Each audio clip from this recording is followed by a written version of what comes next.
Bezakan antara selain pada jenama lah. Okey, ini Brompton, ini Exofix. Kita tengok frame dia.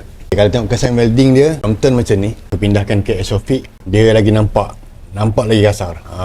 Tubing dia. Okey, tubing ni aluminium. Dia tak sebesar gerabak yang titanium di Brompton. Kalau aku genggam ni dapat sentuh ngam-ngam je. Kalau yang ni ada lebih sikit. Maksudnya ini pun boleh nampak lah, dia kecil sikit. Ini aluminium, ini titanium. Okey, tengok dekat sini tempos dia. Okey, welding dia macam ni memang sangat tak berasa lah. Ni unit seketul, ini tubing, kena welding dia, yang ni memang sangat kemas. Yang ni di welding dia macam ni. Ni memang kasar sikit lah pembuatan dia, tapi masih cantik dan kemas lagi.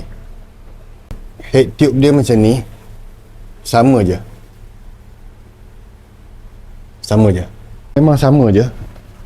Cuma yang ni dia 12 speed. Kalau yang ni pakai 4 speed, okey, yang ni 5 speed kan. Kalau ni 4 speed, memang ringan dia sama ya, 8.02. Yang ni pun 8 kg something macam tu lah, memang sama je.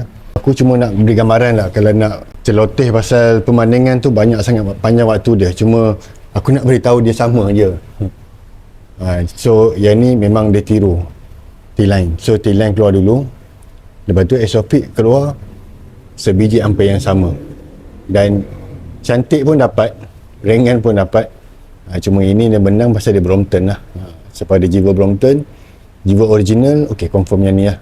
Tapi siapa tak kisah, janji ringan, janji dapat basikal yang ringan, mantap, macam abang dia, jadilah.